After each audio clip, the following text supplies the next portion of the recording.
우리 예배 가운데, 우리 찬양 가운데 거하시는 하나님을 오늘 저희가 살갑게 만든 그런 시간들이 되어 주시옵소서. 감사드리며 예수님의 이름으로 기도합니다.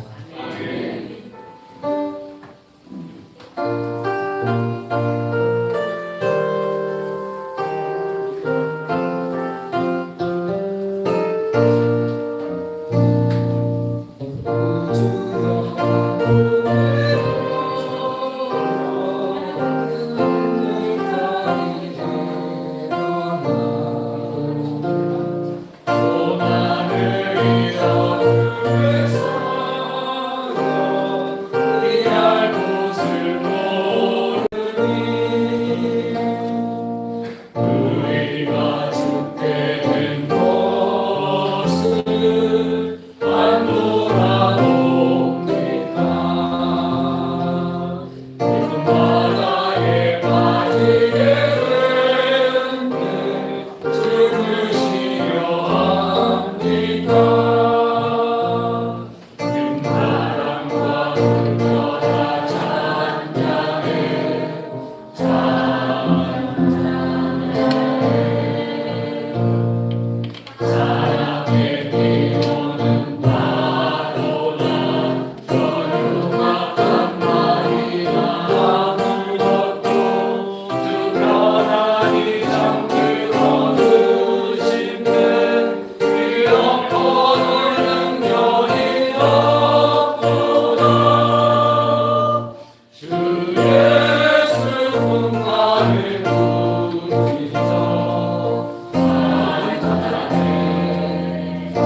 370점.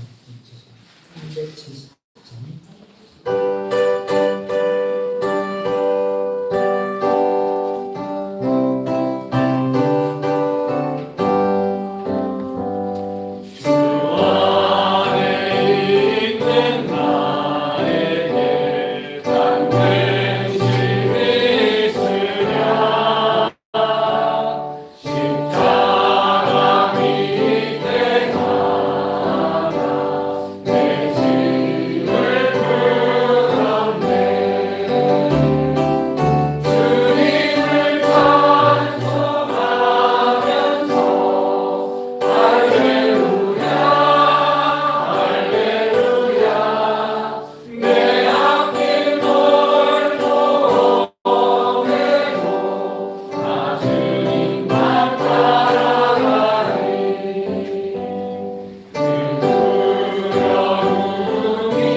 다 함께 일어나셔서 하늘 보좌로 주를 높입니다.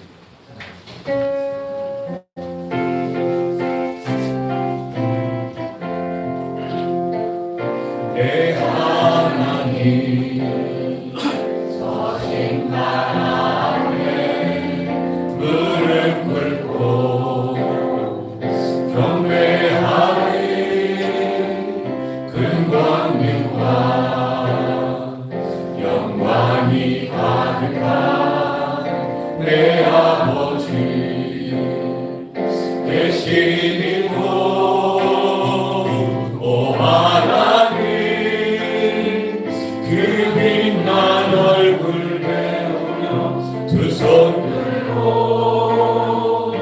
나아가리.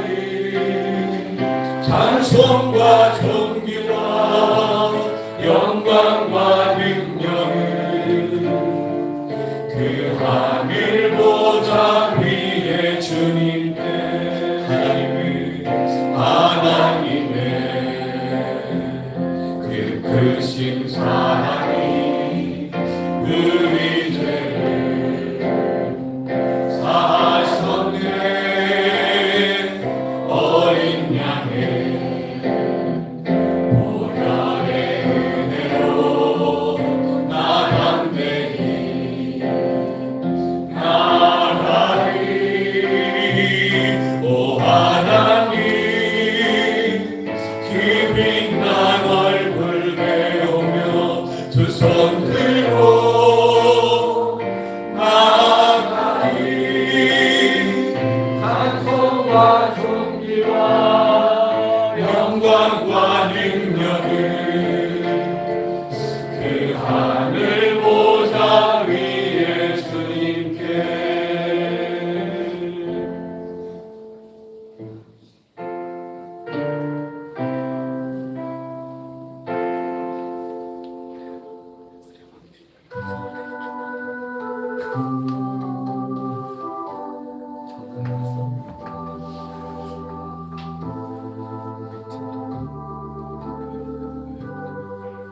하나님이 기뻐하시는 예배는 통회하는 마음과 회개하는 심령이라고 하셨습니다.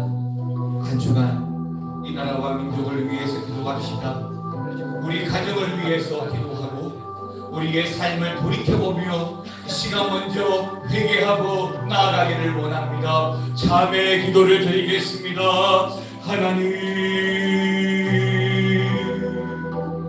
주여 용서하여 주시옵소서. 제 많은 세상 하나님 믿음의 승리가 있게 하여 주시고 말씀 앞에 무릎 꿇고 하나님 앞에 거룩한 성도의 삶을 살아가게 하여 주시옵소서.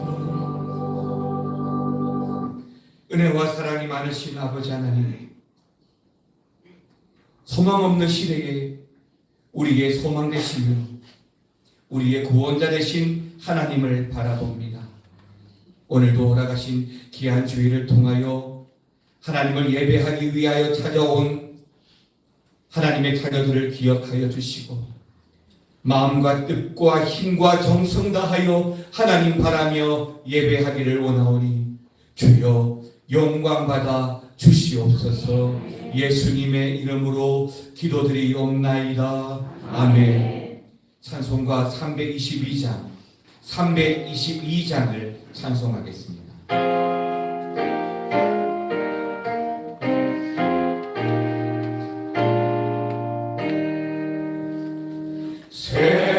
세상의 헛된 신을 버리고 하나님 이름 높여 드리세. 온전한 백성 모두 나와서 다 같이 하나님만 섬기세. 세상의 헛된 의상 버리고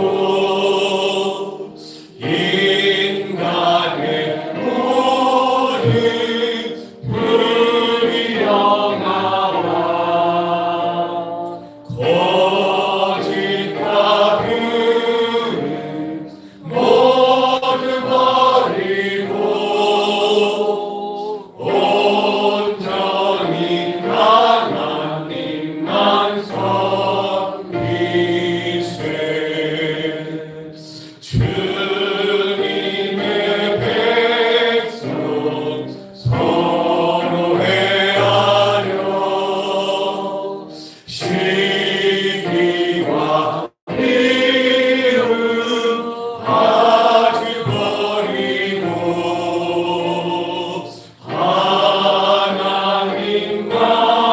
하나님만을 홀로 섬기는 전국을 어서 이뤄주소서.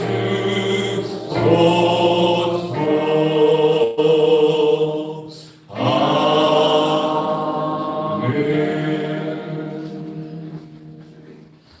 성시교도 제39번 시편 95편입니다. 교동문 39번을 함께 교독하겠습니다. 오라 우리가 여호와께 노래하며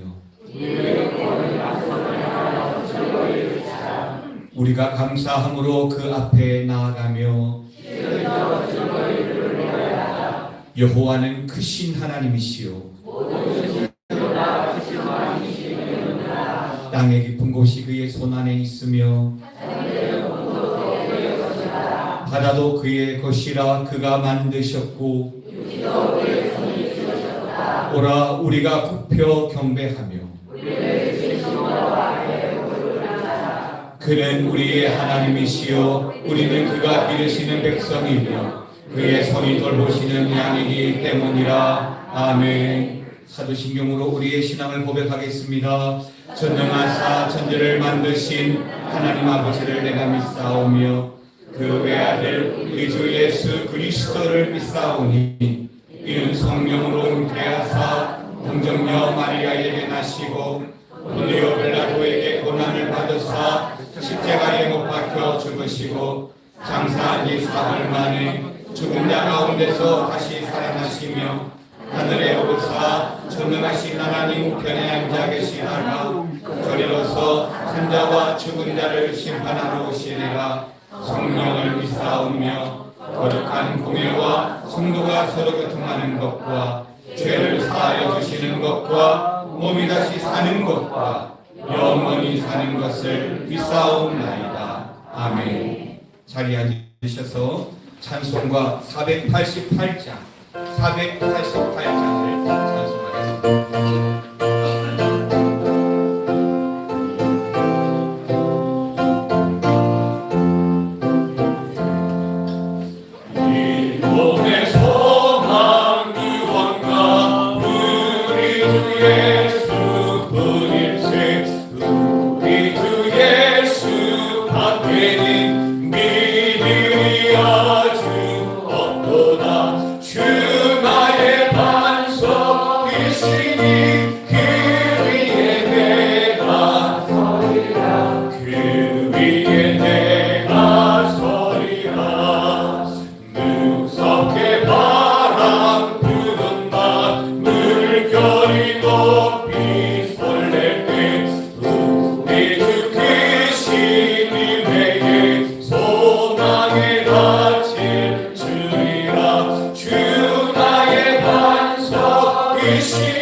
이 시간에는 우리 전용 찬상봉이 나오셔서 기도해 주시겠습니다.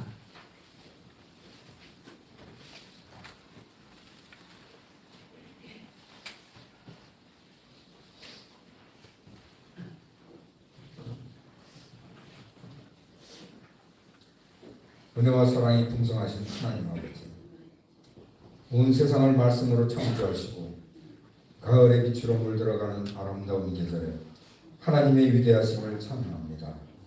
죄로 인해 죽을 수밖에 없던 저희를 예수 그리스도의 십자가 보혈로 구원하여 주시고 풍성한 열매의 계절 속에서 저희의 믿음도 자라게 하시니 크신 은혜를 고백합니다.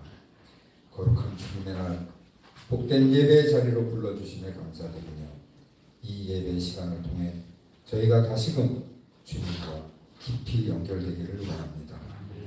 우리의 지난 한 주간을 돌아볼 때 말과 행동, 마음이 주님의 뜻에 온전히 맞지 못했던 순간들이 있었음을 고백합니다. 삶의 분주함과 염려 속에서 하나님을 잊고 말씀과 기도의 자리보다 세상에 더 기울였던 저희의 연약함을 용서하여 주옵소서. 입술로는 주님의 뜻을 구한다 하면서도 실상은 저희의 욕심과 계획을 앞세우며 살았습니다. 사랑으로 섬기라 하셨지만 이기심으로 판단했고 용서하라 하셨지만 미움과 원망을 품었습니다. 연약하고 허물 많은 저희들, 이제는 회개의 기도를 통해 깨끗함을 입고 주님만을 의지하는 새 마음으로 살아가게 하여 주시옵소서. 아버지, 이곳에 아름다운 예배당을 허락하시어 교육관 준공을 앞두게 하시고 아울러 본당을 리모델링을 시작하게 하신 하나님, 앞서 일하시는 하나님 은혜에 감사드립니다. 온 성도의 기도로 안전하고 거룩하게 지어지게 하시고 남은 준공검사와 모든 행정 절차가 순적하게 이루어지게 하옵소서. 우리 교회의 외관이 아름답게 꾸며지는 만큼 특별히 다음 세대를 주님 손에 올려드립니다. 내적으로도 꿈나무, 푸른나무, 의예나무 주일 예배가 풍성하게 하시고 성도들의 신앙 또한 거룩함으로 단장되길 원합니다. 주일학교 사역을 위해 사랑과 눈물로 섬길 교육자와 교사들을 보내주시고 그들에게 성령의 지혜와 능력을 더하여 주시며 하나님을 바로 알리는 교육 시스템의 구축으로 아이들의 이뤄진 영혼 구원 사역에 헌신하는 교회 되게 하여 주시옵소서. 예수 그리스도의 기초 위에 굳건히 세워져 복음을 전하는 것이 마땅히 감당해야 할 사명을 깨닫고 복음의 나무를 심는 교회 되게 하여 주시옵소서. 또한 모든 성도들이 그리스도의 일꾼이요 하나님의 비밀을 맡은 신실한 청지기로 살아가며 사랑과 중보의 기도로 함께 세워져가는 믿음의 공동체, 빛과 소금의 하나 되는 교회 되게 하여 주시옵소서. 자비로우신 주님, 이 나라와 민족을 주님 손에 올려드립니다. 사회의 혼란과 갈등 속에서도 주님의 평화가 임하게 하시고 위정자들에게 하늘의 지혜를 더하셔서 개인의 영달이나 정당의 이익을 구하는 것이 아니라 오직 국민을 섬기는 겸손한 마음으로 이 나라를 이끌게 하옵소서. 이념으로 인한 분열과 갈등으로 얼룩진 이 땅에 용서와 화해의 영을 부어주시고 모든 국민이 한 마음으로 경제적인 어려움을 이겨내고 더 나은 미래를 향해 나아가게 하여 주시옵소서. 사랑의 하나님, 성도들의 건강 또한 지켜주시옵소서. 병마와 고통 가운데 있는 이들에게 치유의 은혜를 베풀어 주시고 마음이 상한 성도들에게는 평온과 기쁨으로 회복시켜 주옵소서. 또한 경제적 어려움과 미래의 불안 속에서 주님을 더욱 의지하게 하시며 하늘의 평강이 그들의 마음을 다스리게 하옵소서. 주님, 성도 한 사람 한 사람의 삶을 기억하여 주시고 그들의 가정과 일터와 학업 가운데 주님의 은혜가 충만히 임하게 하옵소서. 삶의 무게와 세상 속의 어려움으로 지쳐 있을 때 성령의 위로와 능력으로 새 힘을 얻게 하시고 매 순간 주님만 바라보는 믿음을 허락하여 주시옵소서. 단위에 세우신 강명구 목사님, 성령의 권능으로 피곤치 않도록 붙들어 주시옵고 말씀을 대언할 때 하늘의 문이 열리고 감춰진 만나를 맛보는 역사가 일어나게 하옵소서. 영육의 강건함으로 지켜주시고 가정 위에 평강의 복을 내려 주시옵소서. 이 시간 우리의 마음을 붙들어 주셔서 세상의 생각을 내려놓고 온전히 하나님만 바라보는 참된 예배자가 되게 하옵소서. 주님 다시 오실 날을 기대하며 이 땅에서 믿음의 여정을 성실히 걸어가기 원합니다. 힘든 순간에도 낙심하지 않고 감사하게 하시며 기쁨의 순간에도 교만하지 않고 겸손하게 하옵소서. 가정과 직장, 학업의 모든 자리에서 주님의 나라가 드러나게 하시고 작은 일에도 충성하는 주님의 제자가 다 되게 하여 주시옵소서. 거룩하신 하나님, 찬양 가운데 하늘의 기쁨이 임하고 말씀 선포를 통해 영원히 새 힘을 얻게 하시며 기도와 예물이 오직 하나님께만 영광이 되게 하여 주시옵소서. 죄와 사망의 권세에서 우리를 건지신 예수 그리스도의 이름으로 간절히 기도드렸습니다.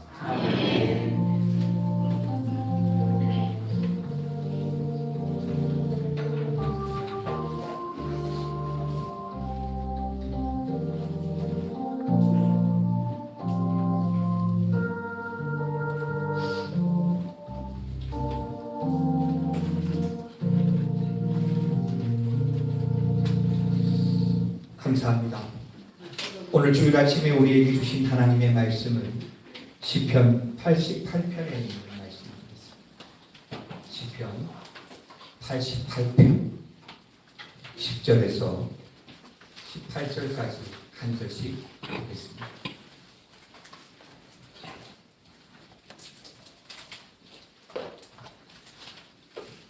(88편) 10절부터 교독하겠습니다. 주께서 죽은 자에게 기이한 일을 보이시겠나이까. 유령들이 일어나 주를 찬송하리이까.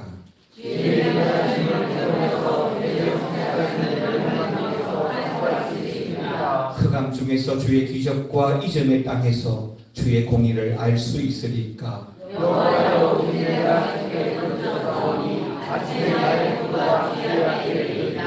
여호와여 어찌하여 나의 영혼을 버리시며 어찌하여 주의 얼굴을 내게서 숨기시나이까.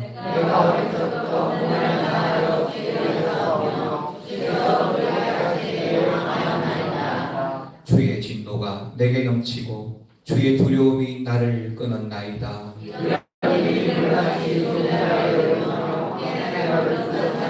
같이요. 주는 내게서 사랑하는 자와 친구를 멀리 떠나게 하시며 내가 아는 자를 흑암에 두셨나이다. 아멘. 이 시간에는 우리 이종호 집사님 나와서 우리 헌금송 준비하시고 하나님께 준비한 예물 드리도록 하겠습니다.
은혜와 사랑이 많으신 아버지 하나님 참 감사를 드립니다.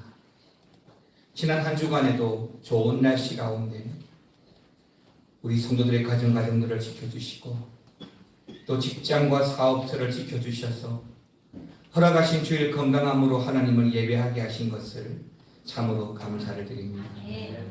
더불어서 교회 공사가 잘 진행되게 하시고 엘리베이터가 사용 승인을 받아 사용할 수 있게 하신 것도 감사드립니다.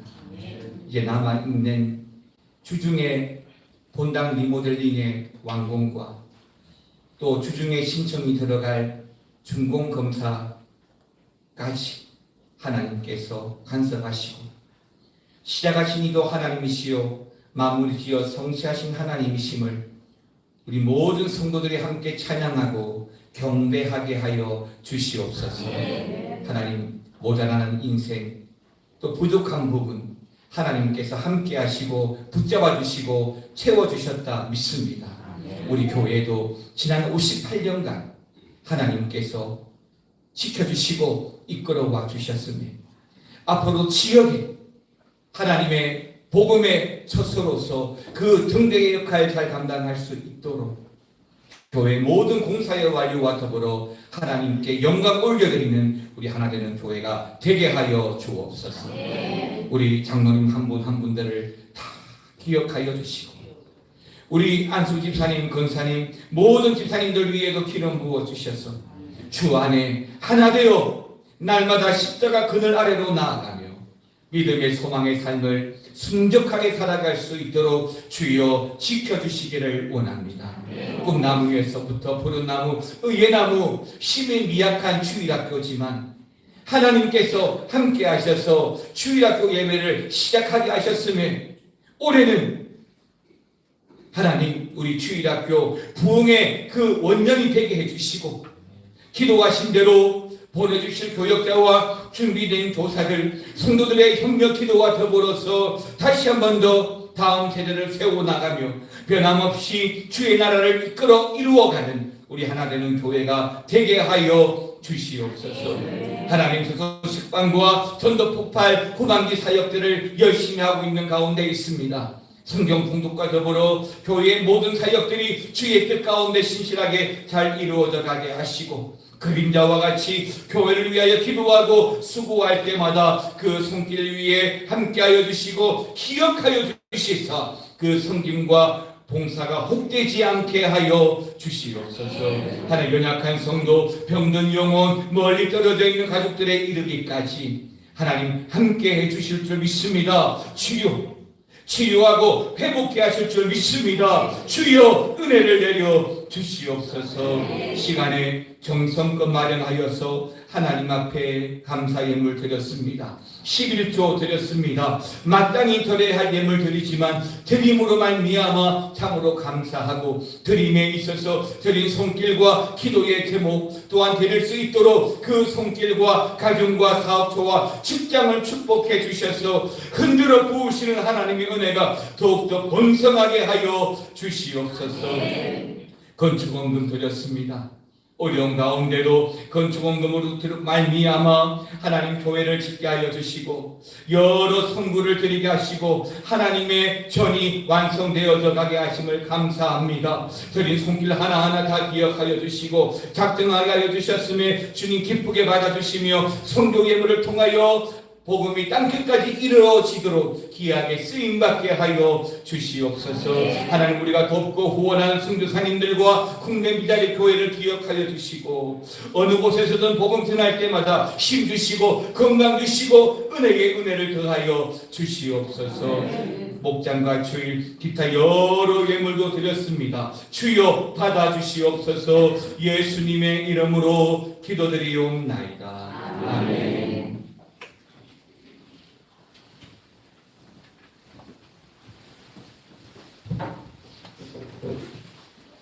그 소식을 알려드리겠습니다.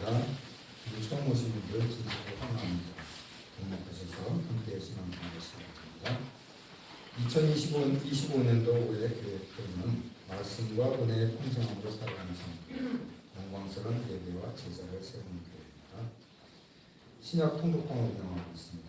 오전에 성경에 참여하시고 후반기 성경 통독에 많이 참여해 주시기 바랍니다. 오후 1시 시간 잘 지키셔서 3층 예배실로 모여주시면 되겠습니다. 교회 리모델링 공사와 교육관 건축 준공 공사를 위해서 선배님들 계속 기도해 주시기 바랍니다. 주중에 엘리베이터가 사용 승인을 받아서 오늘부터 사용이 가능하니까 사용해 주시면 되겠습니다. 전도폭발 4기 훈련이 시작됐습니다. 훈련생들과 훈련자들은 오후 예배에 3층 예배실로 모여주시면 됩니다. 명절 연휴로 인해서 예배 시간을 다음과 같이 조정합니다. 5일 주일 오후 예배와 8일 수요 저녁 예배는 없습니다. 새벽 예배는 3일에서 10일까지 없습니다. 이 점 잘 참조하시고 개인적으로 말씀 묵상과 함께 은혜로운 시간 보내시기 바랍니다. 명절 중에 가족과 함께 가정 예배를 드리도록 예배 순서지를 입구에 준비를 했습니다. 필요하신 분은 가져가시기 바랍니다. 다음 주일에는 총회에서 실시하는 세례교인 헌금을 드리겠습니다. 세례교인들은 만원씩 세례교인 헌금에 동참해 주시기 바랍니다. 오전 예배 후에 단회가 있습니다.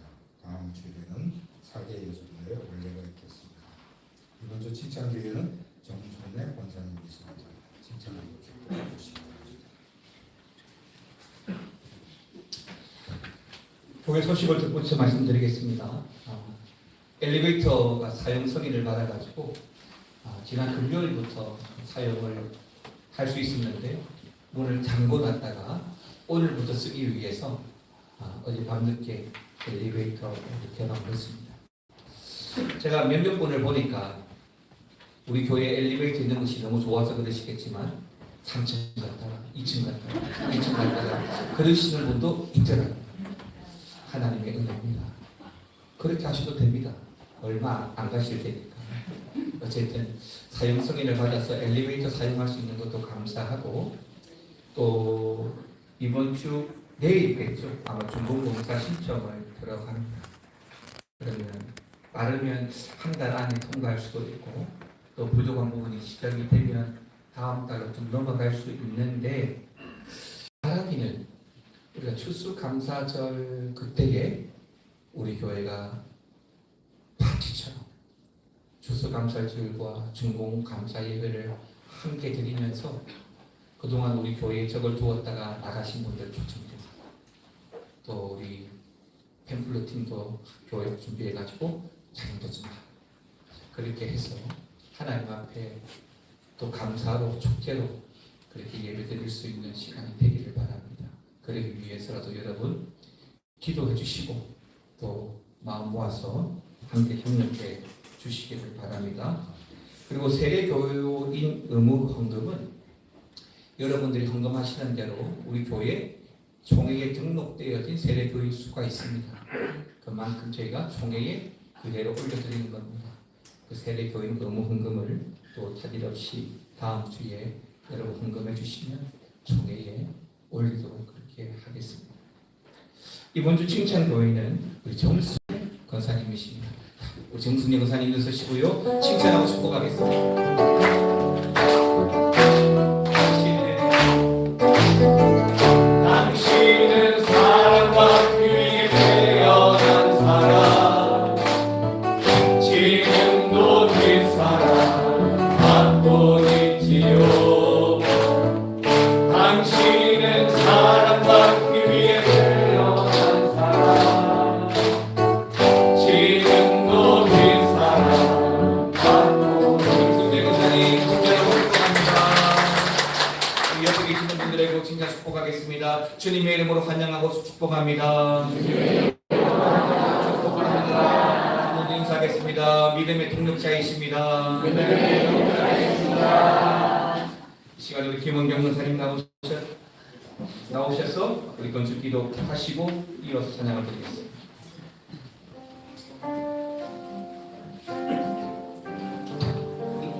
다 같이 기도하시겠습니다. 전능하신 창조주 하나님 아버지, 교회 58년의 역사를 뒤로하고 교회 교육관 건축의 은혜를 허락하심에 감사를 드립니다. 세상의 여러 가지 많은 변화와 실수에도 우리의 마음이 흩어지지 아니하고 지금까지 교회와 믿음을 지켜온 이 모든 것이 하나님의 은혜라고 믿습니다. 다윗이 성전을 거룩하게 건축하기 위해 간절히 사모하고 준비한 대로 주신 그 마음 붙들고 다윗과 같은 간절함으로 교육관 건축을 기도하고 소망할 때 우리 하나 되는 교회 위에 성령의 은혜를 부어주실 줄 믿습니다. 바라건대 교회와 건축된 교육관을 통하여 지역 복음화의 디딤돌이 되게 하시고 담임 목사님과 교육자들 또한 장로님들과 우리 성도들을 통해 주의 나라가 온전히 이루어져가는 통로가 되게 하여 주옵소서. 특별히 교회가 건축하는 동안 방해하는 사단막이 물리쳐 주시고 앞서 일하시는 관리소장님을 비롯하여 여러 헌신된 손길들을 통해 교회가 더욱 든든히 세워지며 복되고 충만하게 하옵소서. 건축하는 동안 어떤 안전사고도 없게 하여 주시고 헌금하는 손길과 작정한 마음을 축복하시며 우리의 마음을 더욱 굳건하게 붙잡아 주옵소서. 교육관의 남은 모든 공사가 좋은 날씨와 더불어 신속하게 이루어지길 소망합니다. 다시 한 번 더 우리 하나 되는 교회를 향한 분명한 주님의 뜻을 붙들고 건강하고 복된 교회, 은혜와 사랑으로 하나 되는 교회가 되게 하옵시고 교육관이 완공된 후에는 이곳에 하나님의 사람들로 차고 넘치게 하여 주옵소서. 사랑하는 주님, 다음 세대 주일학교 예배의 회복과 도움을 간절히 원합니다. 주여 응답하여 주옵소서. 이 모든 영광 받아주실 줄 믿사옵고 우리 구주 예수 그리스도의 이름으로 기도합니다. 아멘.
우리 주 아버지 하나님, 찬양의 고백처럼 우리의 능력으로가 아니라 주님의 능력으로 살아가기를 원합니다. 오직 주의 은혜로 살아가기를 원합니다. 우리 찬양대와 더불어 우리 모든 성도들이 주 안에서 하나 되어 주의 은혜로 말미암아 참으로 힘있는 성도의 삶을 살아가도록 주여 함께하여 주시옵소서. 예수님의 이름으로 기도드리옵나이다. 아멘. 할렐루야. 제가 드라마를 잘 보지는 않지만 어떤 드라마의 대사 중에 이런 행복한 상상은 나에게 사치야 라고 하는 대사가 있었습니다. 아마도 소망이나 상상은 나에게 가분하다 뭐 그런 뜻이 아닐까요? 근데 소망이라고 하는 것은 원래 바라는 겁니다. 바라는 거니까 그게 가분하든 불가능하든 그렇게 보일 수밖에 없는 것이겠죠. 오늘 우리는 시편 88편을 보았습니다. 이 88편을 보면서 그렇게 가분하다 못해서 완전히 불가능한 소망들을 기록해 놓았습니다. 그걸 오늘 본문에서는 어떻게 표현을 해 놓았느냐? 죽은 자가 기이한 일을 보는 것이다 라고 표현을 한 겁니다. 저는 오늘 이 말씀을 가지고 소망을 가지고 삽시다 라는 제목으로 말씀을 나눌 텐데, 첫 번째 나누고 싶은 것은 죽은 자에게 기이한 일을 보이소서입니다. 자, 여러분 10절 말씀 같이 읽겠습니다. 주께서 죽은 자에게 기이한 일을 보이시겠나이까? 유령들이 일어나 주를 찬송하리이까? 이 10절 말씀을 여러분 유심히 보시기 바랍니다. 주께서 죽은 자에게 기이한 일을 보이시겠나이까? 유령들이 일어나 주를 찬송하리이까? 라고 했습니다. 그러니까 이 말씀을 풀어서 말씀을 드리자면, 소망 없는 자에게 기이한 일을 보이소서라고 할 수 있겠고, 이 말씀을 현대인의 성경은 어떻게 풀어놓았냐면, 죽은 자에게 주의 기적을 보이시겠습니까? 라고 적어놓았습니다. 물론 본문의 이 말씀이 이런 질문의 형태를 가지고 있지만, 이 말씀을 질문의 형태가 아니라 기도, 간구의 형태로 바꾸어서 해석하면 훨씬 더 이해하기가 좋을 텐데요. 그러니까 기도의 형태로 보게 되면 주여 기이한 일을 보여주시옵소서, 주를 찬송하게 하시옵소서라고 할 수가 있겠죠. 그리고 여기서 죽은 자와 유령이라고 하는 존재는 말 그대로 불가능한 대상이고 또 불가능한 상황을 의미하는 것입니다. 여러분 12절 한 번 더 보겠습니다. 12절도 같이 보겠습니다. 흑암 중에서 주의 기적과 이점의 땅에서 주의 공의를 알 수 있으리까? 그러니까 흑암과 이점의 땅에서는 주의 기적도 주의 공의도 알 수 없다는 거죠. 여기서 말하는 이 흑암이라고 하는 것은 앞이 보이지 않는 상황을 말하는 것이고요. 이점의 땅이라고 하는 것은 철저하게 고립된 외로운 상황을 말하는 것입니다. 그리고 이 12절의 말씀을 보면서 제가 조금 전에 10절 말씀을 읽었는데, 이 말씀을 다시 오늘 본문의 다른 말씀과 연결시켜서 보게 되면, 조금 전에 읽었던 10절은 그 앞에 6절과 9절 사이에 나오는 시인의 그 처절한 상황과 연결되어서 해석해야 하는 것입니다. 그리고 그 중에서 8절만 보시겠습니까? 읽겠습니다. 주께서 내가 아는 자를 내게서 멀리 떠나게 하시고 나를 그들에게 나는 갇혀서 나갈 수 없게 되었나이다. 자, 여러분 8절 말씀 다시 한번 보십시오. 주께서 내가 아는 자를 내게서 멀리 떠나게 하시고 나를 그들에게 가증한 것이 되게 하셨으니 나는 갇혀서 나갈 수 없게 되었나이다. 그러니까 이 8절과 10절, 12절은 문맥상 같은 말씀들을 하고 있는 거예요. 그런데 이 8절 말씀을 보면 우리가 구약의 인물 중에 누가 연상이 되냐면 욥이 연상이 되는 거죠. 욥의 고난을 연상시키는 듯한 그 처절한 강구가 조금 전에 읽었던 이 8절에 기록되어진 겁니다.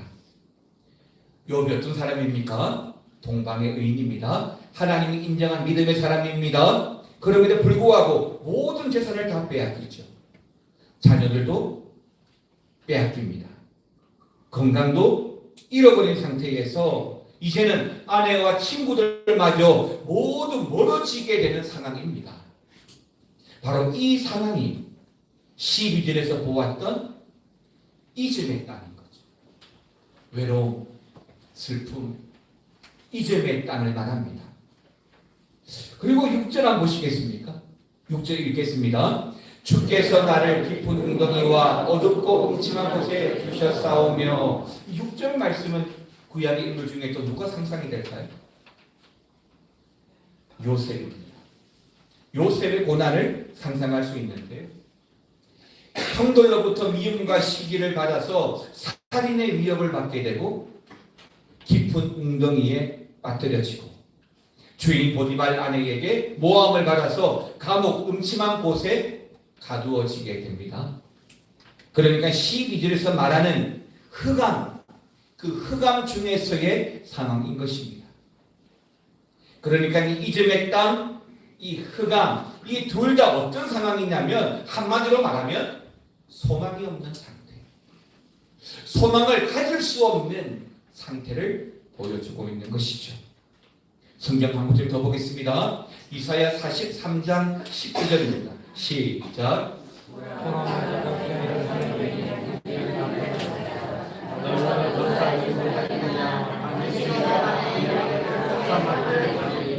자, 이사야 43장 19절은 나라가 망했습니다. 그래서 어떻게 됐죠? 바벨론으로 포로로 끌려가 버렸습니다. 그 바벨론의 포로로 끌려간 그들 이스라엘 백성들에게 과연 소망이 있었을까요? 1년, 2년 아닙니다. 10년, 20년 아니잖아요? 몇 년이죠? 70년입니다. 무려 70년. 그런데 뭐라고 했습니까? 19절에 뭐라고 했습니까? 광야에는 뭘요? 길을, 사막에는 뭐라고요? 강을 낸다라고 했습니다. 그렇습니다. 소망 없는 이스라엘 1년, 2년, 10년, 20년 아니라 70년 그 소망 없는 상태에서 하나님은 이스라엘에게 광야의 길을, 사막의 강을 통하여 소망을 주시고 계신 거죠. 미스터 선샤인이라는 드라마가 있었습니다. 많이들 보셨겠지요? 저도 이 드라마가 끝나고 난 이후에 하도 재밌다는 말씀을 들어서 찾아서 다 보았습니다. 주인공으로 나오는 배우가 이병헌 씨였습니다. 연기를 참 잘하더라고요. 한국에서 노비로 태어나 죽을 위기를 넘기게 됩니다. 그러다가 우여곡절 끝에 미국 선교사의 도움으로 말미암아 미국으로 건너가서 그곳에서 미군 장교가 됩니다. 미군 장교가 되어서 다시 본국 한국으로 돌아왔는데 그 본국 조선은 그를 이익에 따라서 미국인으로도 조선인으로도 보지 않는 것이었습니다. 그러니까 한국에서도 미국에서도 온전히 인정받지 못하고 환영받지 못한다는 거죠. 이즘의 땅입니다. 우리에게도 이런 상황이 있습니다. 끔찍한 뉴스나 사건을 통해서 소망 없는 세상의 이야기를 들으면서 참 비정한 세상이다 라는 생각을 하게 됩니다. 말 그대로 세상에 소망이 없지요. 이즘의 땅, 모두가 나를 잊어버렸습니다. 부모도 회사도 친구도 나를 잊어버렸습니다. 잊혀진 존재가 되었죠. 흑암의 땅은 앞이 보이질 않습니다. 진로, 취업, 사업, 결혼 앞이 보이질 않습니다. 그래서 포기합니다. 마치 욥처럼 요셉처럼 질병 때문에, 재산 때문에, 건강 때문에 형제들의 배신과 웅덩이와 음침한 곳에 버려진 것입니다. 소망이 없습니다. 세상이 어떻게 변해가고 어떤 모습으로 우리를 시험한다 하더라도 우리의 소망은 오직 예수 그리스도뿐인 줄 믿으시기 바랍니다. 예수님은 세상이 어떻게 흘러간다 하더라도 우리에게 소망이 됩니다. 그 소망의 증거가 무엇입니까? 바로 십자가인 거죠. 히브리서 6장 19절은 이렇게 말합니다. 우리가 이 소망을 가지고 있는 것은 영혼의 닷 같아서 튼튼하고 견고하여 휘장 안에 들어가나니. 잘 아시겠지만 닷이라고 하는 것은 배가 어떤 파도에도 떠내려가지 않도록 하는 견고함이 있습니다. 그래서 배를 밤새도록 항구에 세워놓아도 편안하게 잠을 잘 수가 있는 겁니다. 사랑하는 성도 여러분, 하나님은 우리가 이전의 땅에 있든지 흑암에 있든지 결코 우리를 잊지 않습니다. 결코 우리를 그냥 내버려 두지 않습니다. 출애굽기 12장 41절 말씀 보시겠습니까? 시작. 430년이 끝나는 그날에 여호와의 군대가 다 애굽 땅에서 나왔은즉. 여러분, 430년이면 이스라엘 백성들이 그 애굽에서 살았던 정확한 기간입니다. 그런데 41절 보니까 그 430년이 끝나는 그날에 누가 나왔다고 했습니까? 여호와의 군대가 나왔다라고 했죠. 그러니까 430년이 끝나는 그때에 여호와의 군대가 애굽 땅에서 빠져나왔다는 겁니다. 그런데 이 말씀을요, 다르게 해석해 보면 430년 동안 하나님의 군대가 애굽에서 함께 했다는 것이죠. 여러분 놀랍지 않습니까? 430년. 그 긴 시간 동안 하나님은 결코 이스라엘 백성들을 떠나시지 않으셨다는 겁니다. 그들이 이전의 땅에서 흑암에서 비참하게 살아가고 있는 그때에도 하나님은 결코 떠나신 적이 없다는 겁니다. 그러니까 하나님은 우리를 누구도 찾지 않은 그 이전의 땅에서도 결코 우리를 그냥 내버려 두지 않으신다는 것을 여러분 반드시 믿으시기 바랍니다. 시편 121편 4절은 이렇게 말합니다. 이스라엘을 지키시는 이는 뭐도 아니하시고 졸지도 아니하시고 또 뭐도요? 주무시지도 아니하시리도다. 할렐루야. 맞습니다. 근데 어떤 하나님이라고 했습니까? 우리를 마시는 분, 지키시는 분. 우리를 지키시기 위해서 졸지도 주무시지도 아니하신다라고 하는 말은 우리와 함께 하시겠다는 거예요. 함께 하시겠다는 하나님의 의지를 보여주는 거예요. 그곳이 어디입니까? 흑암의 땅입니까? 죽음의 땅입니까? 이즘의 땅입니까? 그럼에도 불구하고 하나님 거기 계십니다. 이번 한 주간, 아니 앞으로 사는 날 혹시라도 여러분들이 힘들고 외롭고 아플 때 이 말씀 기억하시기 바랍니다. 이스라엘을 지키시는 이는 졸지도 아니하시고 주무시지도 아니하시리로다. 여러분 한번 따라합시다. 하나님은 나를 잊지 않으시는 분이십니다. 하나님은 나를 결코 잊지 않습니다. 두 번째는요, 여러분 끈질기게 기도하십시오. 끈질기게 기도하셔야 합니다. 오늘 복음 13절 시작.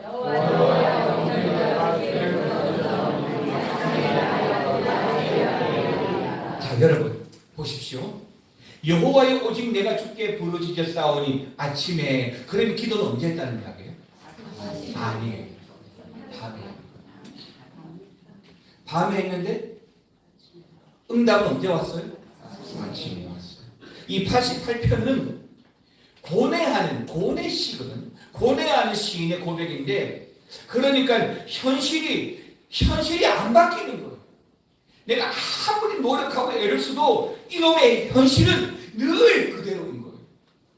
그런 상황 속에서 내가 열심히 기도하고 부르짖기는 하는데 오늘 응답이 없고 언제 있다고요?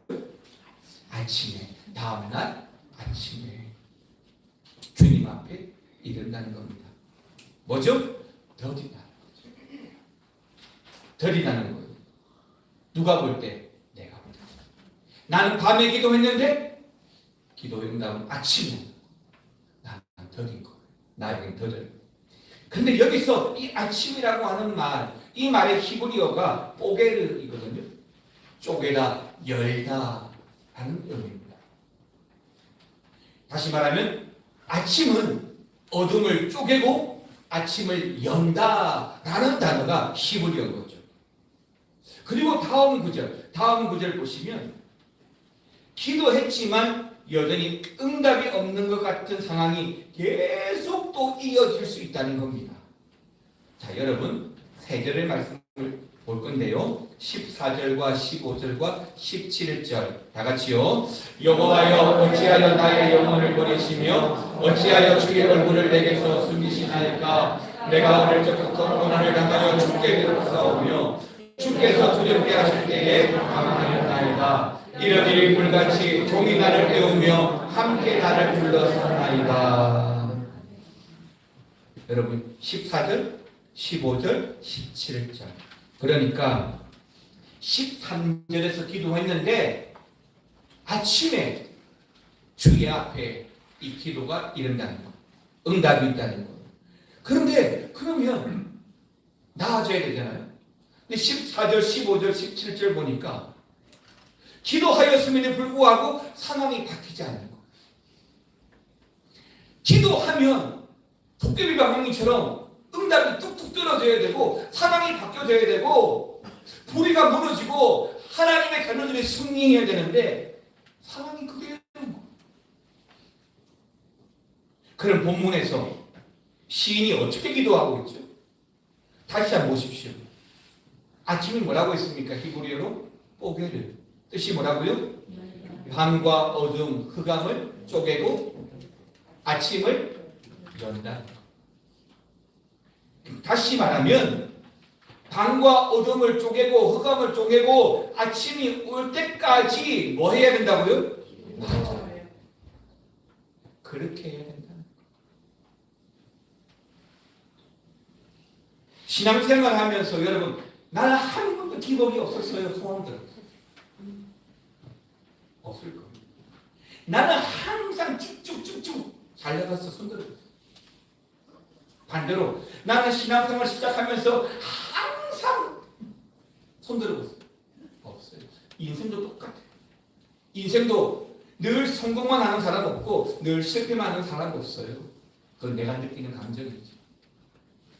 다시 말하면 신앙생활을 하면서 신앙의 기복은 항상 있을 수 있습니다. 올라갈 때가 있고 내려갈 때가 있어요. 잘 될 때가 있고 안 될 때가 있어요. 서야 될 때가 있고 앉아야 될 때가 있는 겁니다. 기도 역시 마찬가지입니다. 기도 역시 마찬가지. 때가 있습니다. 그런데 어떤 때일지라도 하나님께서 우리에게 기대하는 기도가 뭐냐면 포기하지 않는 기도하는 거죠. 상황에 매여있는 기도가 아니라는 거. 기도는 내 상황을 놓고 하나님 바라보고 하는 거지 내 상황 때문에 기도하고 안 하고 결정해서는 안 된다는 겁니다. 기도는 하나님께 하는 거예요. 좋든 싫든 내 상황 때문에 하나님께 기도하는 거잖아요. 내 상황이 문제가 되어서 기도하지 않는다라고 한다면 응답의 기회조차 없는 거죠. 그래서 시인이 뭐라고 이야기하느냐면 아침 뽀개를 흑암을 깨고 아침을 열 때까지 그렇게 끈질기게 기도하겠다는 겁니다. 여러분 회복이라는 단어는 참 중요한 단어입니다. 세상에서도 중요하고 우리 예수 믿는 성도들에게도 참 중요합니다. 회복에 대한 프로그램이 TV에서 참 많이 나옵니다. 그런데 회복이 쉬울까요? 다 어렵습니다. 회복의 많은 뜻은 뭐예요? 원래 상태로 돌아가는 거예요.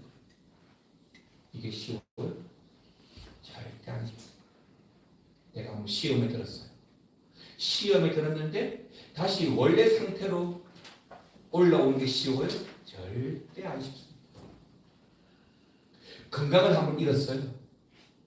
원래 상태로 건강이 회복되는 게 쉽습니까? 절대 안 쉽습니다. 젊을 때는 아프면 한 며칠 자고 나면 저절로 나았어요. 굳이 약 안 먹어도, 그죠? 굳이 약 안 먹어도 그냥 머리에 물수건만 올리고도 나아졌어요. 지금은 자고 일어나도 그대로. 우리 의사님들 그렇죠? 어떤 분은 더 아프다 그래요. 더 힘들다 그래요. 소화도 문제가 생기고 성대도 아프고 무릎도 허리도 머리도 다. 기도도 그렇습니다. 뜨거울 때 기도하면 시간 가는 줄 모르고 기도합니다. 좋을 때 기도하면 시간 가는 줄 모르고 예배하고 기도합니다. 그런데 한번 쉬기 시작하면요. 한번 내려놓기 시작하면요. 이게 회복이 쉽게 안 됩니다. 소극적으로는 막이란 놈이 나를 붙잡아서 안 놓아주겠지만 그냥 붙잡지 않아도 내 스스로도 원래 상태로 돌아간다는 것은 결코 쉽지 않습니다. 회복하는 게 어렵다는 거죠. 그래서 이 시편의 기자는 119편 71절에서 이렇게 말하거든요. 시작.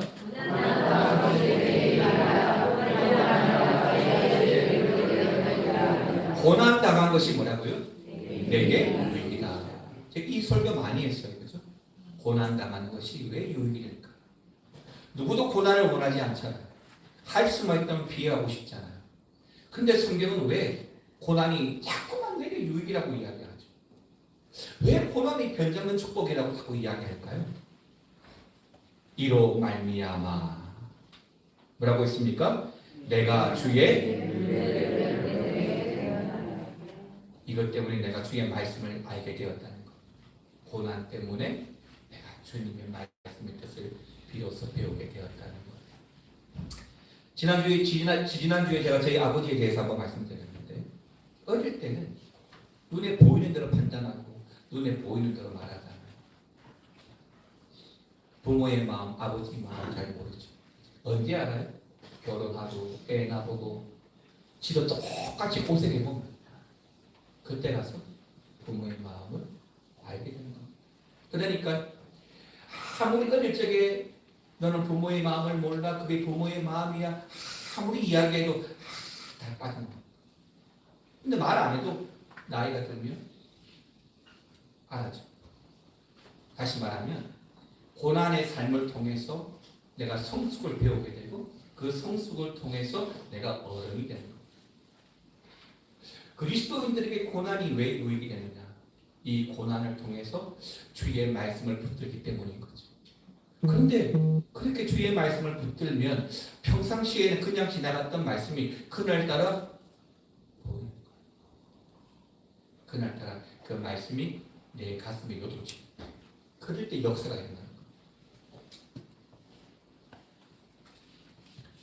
사랑하는 성도 여러분, 고난을 통해 기도를 쉬지 않으니까 그게 결국엔 우리에게 유익이 된다는 말씀을 하는 겁니다. 고난 안 당하는 사람이 있습니까? 다 당하죠. 근데 문제는 이 고난을 어떻게 헤쳐나가느냐가 이게 중요한 거잖아요. 사랑하는 성도 여러분, 우리 그리스도인들에게 고난을 헤쳐나가는 방법 중에 방법은 바로 기도인 줄 믿으시기 바랍니다. 때문에 기도를 쉬지 않고 기도하고 끈질기게 기도하시기를 주의 이름으로 축원합니다. 데살로니가전서 5장 16절에서 18절 이 세 절의 말씀 시작. 항상 기뻐하라 쉬지 말고 기도하라 범사에 감사하라 그것이 그리스도 예수 안에서 너희를 위하는 하나님의 뜻이라. 할렐루야. 바로 하나님의 뜻이라고 했습니다. 누구를 향하신? 나를 향하신. 나를 향하신 하나님의 뜻이 뭐라고요? 항상 기뻐하고 쉬지 말고 기도하라. 자, 그런데 여러분 16, 17, 18절은 너무너무 잘 알죠. 이거 다음에 뭐가 나오는지 아십니까? 예, 19절 같이요. 성령을. 자, 그러니까 무슨 말이냐면 이거 안 하면 어떻게 된다고요? 성령이 소멸된다. 내가 기도하지 않으면, 감사하지 않으면 성령을 소멸한다. 그래서 왜 바울이 항상 기뻐하라, 쉬지 말고 기도하라 라고 말씀 안 하냐? 성령을 소멸하지 않게. 다시 말하면 성령의 주도적인 다스리심 가운데 내가 살기를 원한다면 쉬지 말고 기도하라. 그렇습니다. 기도를 쉴 때 성령을 소멸하게 되기 때문입니다. 뜨겁게 타오르던 그 성령의 불이 소멸, 그러니까 꺼지게 된다는 겁니다. 여러분, 한번 처지면, 한번 빠지면 쉽게 못 올라옵니다. 회복이 쉽지 않습니다. 내가 만약 그 상태라고 한다면 여러분 끈질을 길게 기도하십시오. 내가 그렇지 않다 할지라도 놓치지 않는, 쉬지 않는 그 기도를 통해서 성령이 날마다 우리와 함께 하시는 줄 믿으시기 바랍니다. 비록 오늘 신통한 응답을 받지 못한다고 하더라도 밤이 지나서 새벽을 쪼개고 기도하는 여러분 되시기를 주의 이름으로 축원합니다. 왜죠? 하나님은 살아계시고 지금도 우리와 함께 하시고 우리의 기도를 들어주시는 분이시기 때문입니다. 사랑하는 성도 여러분, 소망을 가지고 살아가시기 바랍니다. 하나님은 광야에 뭘 내십니까? 길을 내시고 사막에는요 강을 만들어 주십니다. 그러므로 여러분 이 땅이 아닙니다. 여호와 하나님을 온전히 소망하며 기도하는 힘있는 복된 성도의 삶을 살아가시기를 주님의 이름으로 축원합니다. 하나님은 한 번도 나를 실망시킨 적이 없다.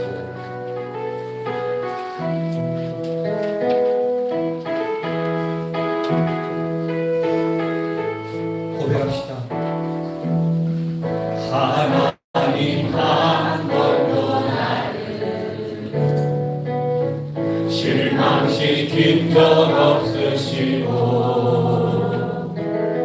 언제나 공평과 은혜로 나를 지키셨네. 다시 한 번 더 하나님 한 번도 하나님 한 번도 나를 실망시킨 적 없으시고 언제나 공평과 은혜로 나를 지키셨네. 고백합시다. 오신신 오신신하신 주 오신신하신 주 내 너를 버리지도 않으리라 내 너를 떠나지도 않으리라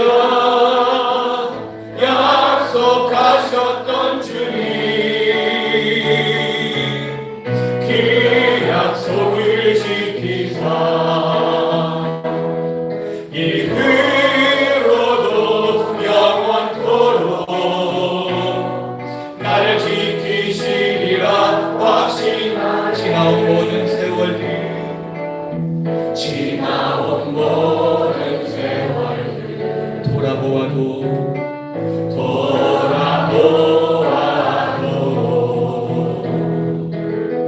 그 어느 것 하나 주의 손길 안 미친 것 전혀 고백합시다. 오신신하신 주 오신신하신 주 내 너를 떠나지도 않으리 내 너를 버리지도 않으리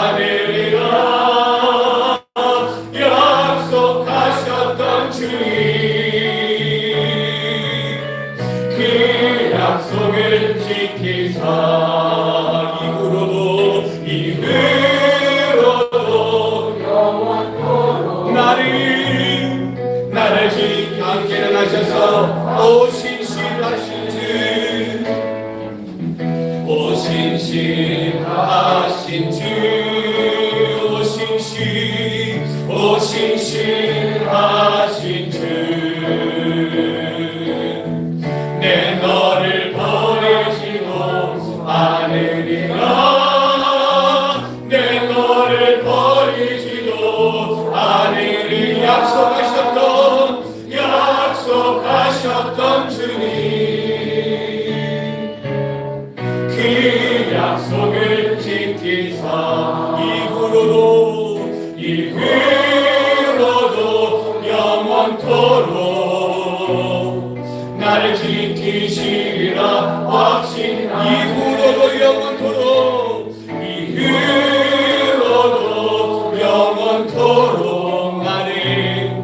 나를 지키시리라 확신 한 번 더 이후로도 영영 사람에게 너를 지키시리라 확신하네. 전능하신 우리 주 아버지 하나님, 오늘 말씀을 통해서 광야에 길을 내시고 사막에 또한 강을 내신다고 하셨습니다. 소망 없는 이 땅에 하나님이 우리의 유일한 소망임을 알게 하시고 오직 예수 그리스도로 말미암아 날마다 믿음의 승리를 이루고 살아가도록 주여 함께하여 주시옵소서. 끈질기게 기도하면서 하나님 앞에 세워져 가는 성도가 되게 하여 주시고 죽은 자에게도 귀한 일을 보이시며 소망의 하나님이심을 우리가 날마다 깨닫게 하여 주시옵소서. 이번 한 주간에도 주여 함께하여 주시옵소서. 결코 떠나지 아니하시는 그 하나님으로 말미암아 온전한 그 순종과 확신의 삶을 살아가게 하여 주시옵소서. 지금은 우리 주 예수 그리스도의 은혜와 아버지 하나님의 사랑과 성령님의 감화감동 교통 충만 역사 위로하여 주시니 소망의 하나님 앞에 끈질기게 기도하면서 하나님과 날마다 함께하기를 원하는 사랑하는 모든 권속들 위해 영원토록 함께 있을지어다. 아멘.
수고 많으셔요.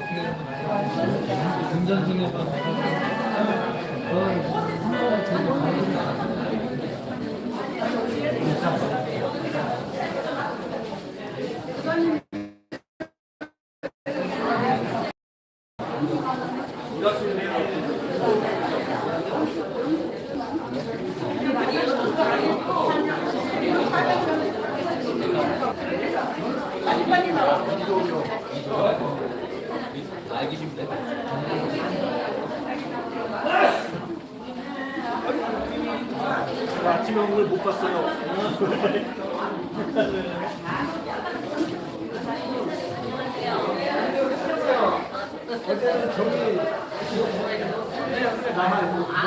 근데 왔다가